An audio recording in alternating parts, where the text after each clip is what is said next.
یه بچه مشترک همگی داریم. اگه گفتیم چیه؟ بفهمید. همون عینک داریم.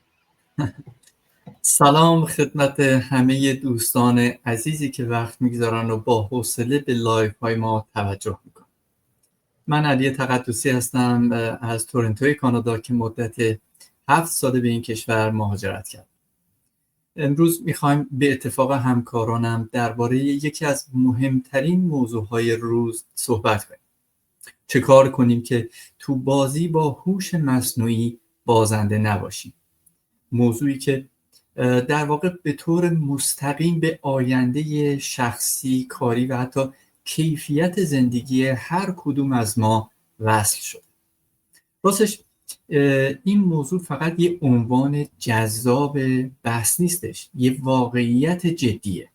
اینکه تو سالهای پیش رومون یه تماشاگر باشیم، بازنده باشیم یا یه بازی ساز.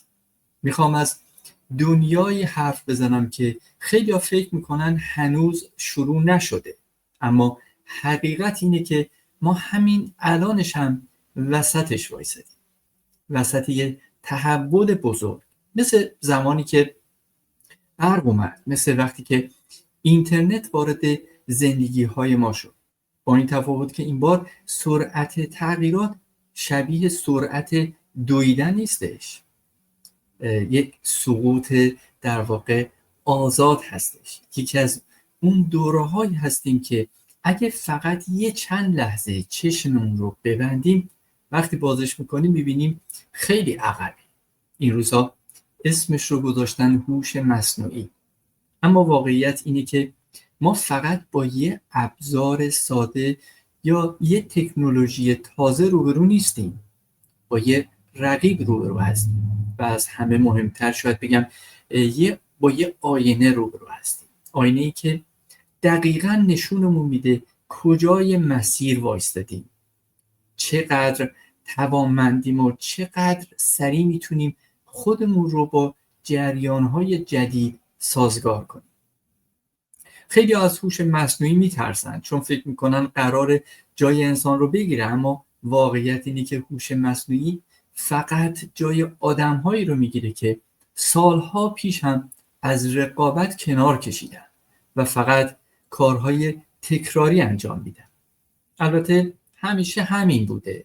همیشه هر تحول بزرگی آدم‌های آماده‌تر رو جلو برده و آدم‌هایی که بی توجه بودن رو پشت سر گذاشته.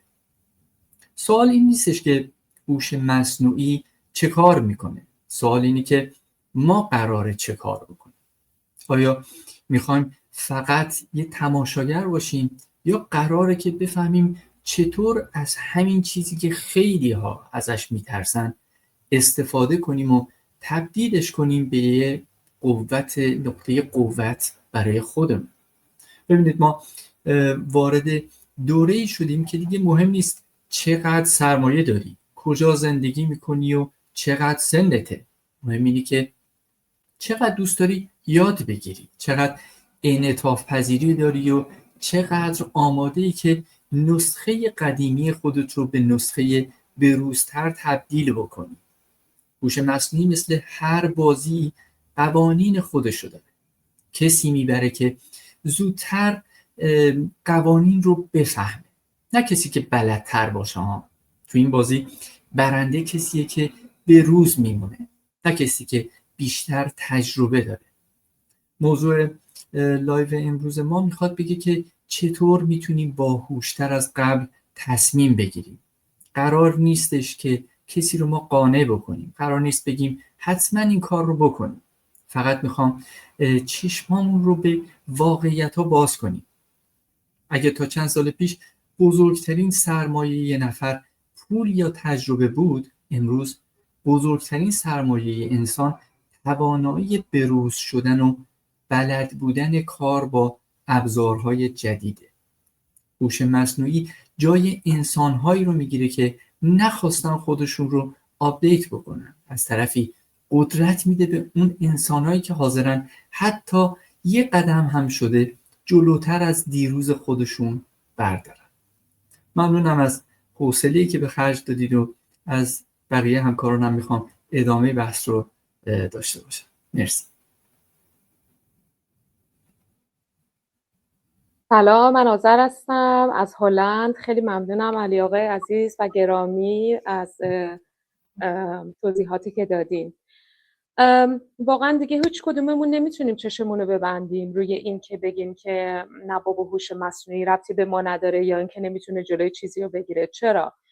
چون هر روز داریم میبینیم که واقعا چطور داره وارد زندگیمون میشه، از کارهای ساده مثل نوشتن متن و ساختن عکس گرفته تا تصمیم گیری ها و تحلیل های. خانم آذر صداشون اصلا نمیاد. من فکر کنم که آقای شکرابی اگه شما آماده هست. صدای من الان میاد؟ آره بله، صدای من آذر خانم هست. آره. هستش؟ شما نداشتین احتمالاً. معذرت میخوام. شما نداشت. شرمنده. اوکی، نه اشکال نداره. پیش میاد. ادامه بدید. بله. خب میگم این نگرانی ها کاملا قابل درکه، ولی واقعیت اینه که ترسیدن هیچ کمکی نمیکنه بهمون، چون که تغییر چه بخوایم و چه نخوایم داره اتفاق میفته و روند خودش رو داره پیش میبره. اما یه نکته خیلی مهم هست، اسمش هوش مصنوعیه، یعنی هوشی که ما آدم‌ها در واقع ساختیمش. یعنی هنوز اصل هوش، اصل خلاقیت، اصل فکر کردن مال خودمونه، مال ماست. ما هستیم که به این ابزارها جهت میدیم، در واقع ما هستیم که داریم تصمیم میگیریم چطور ازشون استفاده کنیم. پس اینجوری نیست که بگیم هوش مصنوعی اومد جای ما رو گرفت. نه، اگر کسی عقب بمونه اون کسیه که نمیخواد خودش رو بروز بکنه و آپدیت کنه. تو این دور زمونه مهمترین کاری که باید بکنیم اینه که مهارت‌هامون رو ارتقا بدیم. دنیای دیجیتال داره با سرعت جلو میره و واقعا فرصت‌های بزرگی توش وجود داره. یکی از همین فرصت‌های فوق‌العاده کاری که هر روز بیشتر دیده میشه و درآمدهای بسیار بالا و خارق‌العاده‌ای داره دیجیتال مارکتینگه. دیجیتال مارکتینگ الان دیگه یه چیز لوکس نیست، نیاز همه کسب و کارها شده در واقع. شما الان هر مغازه، هر برند یا هر شرکتی رو ببینید، هر آدمی که بخواد به قولن کسب و کار خودش هم راه بندازه، به حضور آنلاین هم نیاز داره، به محتوا نیاز داره، به مدیریت شرکت‌های اجتماعی نیاز داره، به تبلیغات و همه اینها. این یعنی بازار کار این حوزه نه تنها کم نمیشه، بلکه داره روز به روز هم بزرگتر میشه. از طرفی درآمدهای آنلاین الان برای خیلی‌ها تبدیل شده به یک منبع درآمد اصلی. خیلی‌ها دیگه وابسته به دفتر یا کار ثابتشون نیستن، از خونه یا از هر جایی که بخوان باشن میتونن کسب درآمد کنن.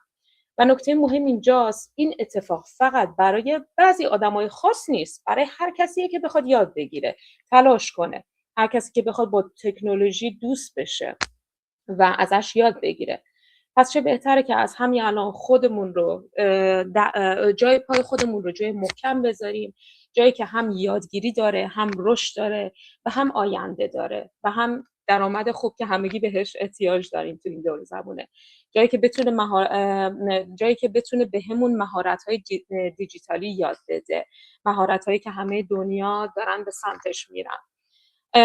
یه چیزی هم بگم، تغییر همیشه اولش ترسناکه. من خودم هم این حالت به قولن ترس رو داشتم که آیا دارم تو مسیر درست میرم یا نه، ولی این ترس همیشه به خاطر اینه که یه چیز ناشناخته است. چون ناشناخته است میترسیم، چون ما هممون عادت کردیم به اون محل امن زندگی خودمون، محل امن خودمون.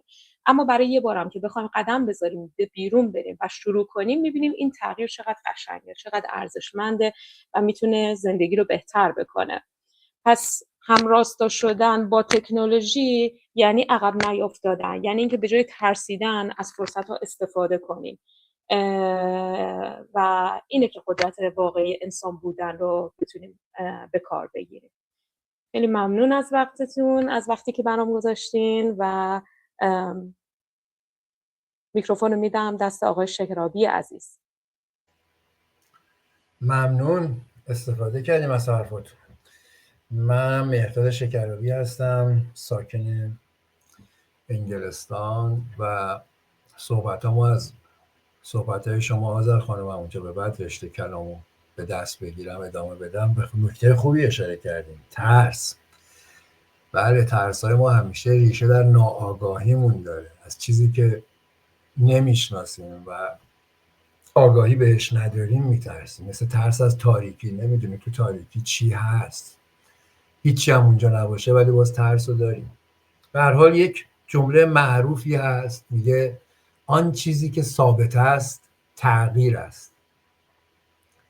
یعنی همه چی تغییر میکنه، فقط این به اصطلاح حالت تغییر کردنه که ثابته همیشه. هیچ طلوع خورشیدی رو ما مثل هم نمیبینیم، هیچ غروب خورشیدی. طبیعت اینو به ما یاد داده که هیچ چیزی ثابت نیست و همه چی در حال تغییره و اون کسی به قول شما عقب میمونه که در این تاریکی ناآگاهی باقی بمونه. و همیشه هم بشر در مقابل تغییرات، در مقابل چیزهای جدید از خودش مقاومت نشون داده و قبول نداشته تا یه مدتی. اکثریت اینجوری بودن، یه اقلیتی که تونستن انعطاف پذیر باشن و با تغییرات خودشون رو وفق بدن، خب جلوتر از بقیه بودن و تونستن پیشرفت بکنن. اصلا اصل راز بقای بشر به این انعطاف پذیریشه. خیلی از موجودات در طول تاریخ، در طول میلیون ها سال اومدن و رفتن، از بین رفتن، به اصطلاح منقرض شده نسلشون چون نتونستن خودشون رو انطباق بدن. ولی بشر تونسته به خاطر همون انعطاف پذیری و انطباق دادن خودش با شرایط جدید. الان هم جهان کار و زندگی داره به سرعت عوض میشه، حتی سرعتش از تمام تغییرات گذشته بیشتره. به اصطلاح حالا علی آقای عزیز مثال راه رفتن رو گفتن یا سریعتر، الان دیگه به قول معروف میگن قطار تکنولوژی از انسان داره خیلی سریعتر حرکت میکنه و ما باید اگه میخوایم در این روزگار بقا پیدا کنیم باید قبول کنیم این تغییرات رو و باهاش همراه بشیم. هوش مصنوعی یک رقیب نیست. هوش مصنوعی میتونه یه همکار باشه، چون در خیلی جهات ما میتونیم ازش کمک بگیریم ولی در خیلی جاها هوش مصنوعی کاری از دستش بر نمیاد. انسانه که باید اون کارا رو انجام بده، مثل زمینه احساسات، زمینه قضاوت و خیلی این چیزا هستش که هوش مصنوعی فقط میتونه به ما اطلاعات بده، تجزیه تحلیل بکنه این اطلاعاتو و ما انسان‌هاییم که میتونیم از تجزیه تحلیل این اطلاعات استفاده کنیم، خلاقیت به خرج بدیم، نوآوری کنیم و در راستای ساختن یک زندگی جدید برای خودمون ازش استفاده کنیم. اگر ما از هوش مصنوعی به عنوان یک همکار استفاده کنیم خیلی جاها بهمون کمک میکنه، در بخش ریاضیات، در بخش آمار، در بخش تحلیل، در خیلی از این بخش‌ها میتونه ما رو کمک بکنه. ولی در بخش خلاقیت و سازندگی و نوآوری ما انسان‌هاییم که باید تصمیم نهایی رو بگیریم، انتخاب اون رو انجام بدیم. جالبه، من یه تحقیق میکردم راجع به بازارکار اروپا. یک سایتی هستش که تحلیل بازارکار لندن و انگلیس و به اصطلاح هم اروپا رو انجام میده و چندین شغل رو برای آینده، برای سال 25 تا 30 پیشنهاد داده که اگه میخوایم به روز باشین این شغلا رو انجام بدیم. حالا یک شغلش در رابطه با محیط سبز، بهش میگن شغلای سبز. کسایی که دوست دارن کارهایی بکنن که محیطمون سالم‌تر باشه میتونن تو این رشته‌ها برن. رشته‌های مدیریت، رشته‌های آیتی خیلی روش تاکید شده بود که به اصطلاح این استارتاپ‌ها و این کمپانی‌ها همه دارن تکنولوژیاشون عوض میشه و به کسای متخصصین آیتی احتیاج دارن. و یکی از شغلای همونجوری که شما اشاره کردین خیلی بهش تاکید شده بود همین شغل دیجیتال مارکتینگه و توصیه کرده بود که افرادی که میخوان در بازار کار باقی بمونن برن به سوی دیجیتال مارکتینگ، این تخصص رو یاد بگیرن. زیاد هم چیز به اصطلاح عجیب غریبی نیستش، با یه پشت کار، با یک به اصطلاح سرچ کردن، گشتن، الان ماشاءالله یوتیوب هر چیزی که شما بخواید بهتون یاد میده. ما یکی از دوستانمون اینجا یه خونه ساخت در عرض 3 سال، البته طول کشید، ولی همه رو روی یوتیوب باور نمی‌کنید. البته خب خودش هم مهندس بود ولی مهندس ساختمون نبود، ولی یه خونه جدا به اصطلاح از چی میگن به قول انگلیسی از اسکرچ، از پایه، از بن با یوتیوب ساخت. الان شما همه چیز میتونید یوتیوب پیدا کنین، یاد بگیرین و همگام بشین با این دنیای جدید. ممنون از وقتی که به من دادین. رشته کلامو میسپارم از عباس آقای عزیز با کلام و دم گرمشون. سلام به همه دوستان. منم امشب میخوام در مورد یک موضوع ساده جلوی هوش مصنوعی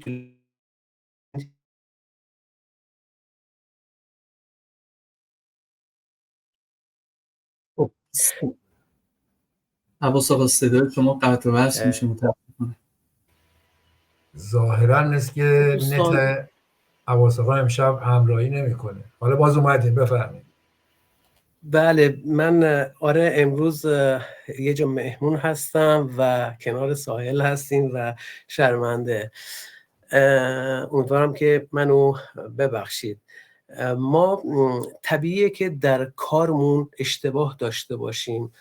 اگر همین طوری بدون برنامه بریم سراغ کسب کارمون میبازیم. نکته جالب حالا چیه؟ این دقیقاً برمیگرده به کسب کارمون. دنیا داره به سرعت جلو میره، تکنولوژی قوی شده، رقابت زیادتر شده و اگر بدون برنامه وارد بشیم سریع میبازیم. در شطرنج برای اینکه کمتر ببازیم باید اول یک کار مهم رو انجام بدیم و سطح بازی رو درست انتخاب کنیم. ما نباید بریم سراغ سخت‌ترین حرکت. در بیزنس هم همینطوره. لازم نیست از روز اول کاملترین کار رو انجام بدیم. از ساده ترینش میتونیم شروع کنیم.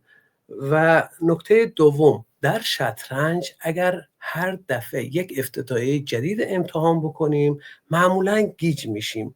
در بیزنس هم اگر هر روز یک ایده جدید رو تست کنیم چیزی جلو نمیره. پس یک راه ساده رو انتخاب میکنیم و همون رو ادامه میدیم. نکته سوم این که در شطرنج اول بازی مهمترین بخشه. اگه شروع خوبی داشته باشیم خب کل بازی رو میتونیم راحت پیش ببریم و بازی دستمونه. در دنیای آنلاین هم شروع خیلی مهمه. یک تلفن، یک لپتاپ و اینترنت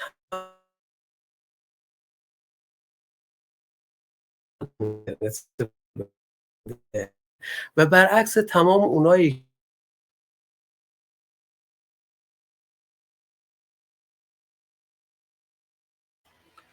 متاسفانه صدای عباس رفت، خودشون هم تشریف فکر کنم جایی که هستیم دریای خود طوفانی عباس آقا. بله، ما خدمت همه همکاران و دوستانی که حالا این لایو رو دارن مشاهده میکنن عرض کنیم که خب با توجه به اینکه زمان لایو کوتاه هستش و ما محدودیتی داریم بابت اینی که بتونیم بعد لودش بکنیم و در سایر پلتفرم ها بیاد، و همین خاطر مجبوریم که این بحث رو اینجا در واقع جمعش بکنیم. فقط من یه چیزی رو عرض کنم خدمتتون که تکنولوژی، هوش مصنوعی، شبکه‌های اجتماعی، همه چی داره با سرعتی جلو میره که فقط یه تصمیم درست میتونه مسیر زندگی آدم رو عوض بکنه. امیدوارم که شما هم بتونید تصمیمی بگیرید برای اینکه آینده‌ای بهتر رو برای خودتون رقم بزنید با توجه به این شرایطی که الان روز به روز داره سخت‌تر میشه و بیشتر کارهای آفلاین استاپ کرده و متاسفانه شرایط خوبی نیست. به هر حال هر کدوم از دوستانی که تمایل دارن اطلاعات بیشتری در این زمینه بگیرن، از هر کدوم از با این ارتباطی رو میتونن با بقیه همکارانم و این نفراتی رو که الان در این لایف هستن شماره تماساشون رو یادداشت بفرماین و بتونن این ارتباط رو برقرار بکنن. خیلی خوشحال شدیم که در خدمتتون بودیم. خدا نگهدار. روزگار بر شما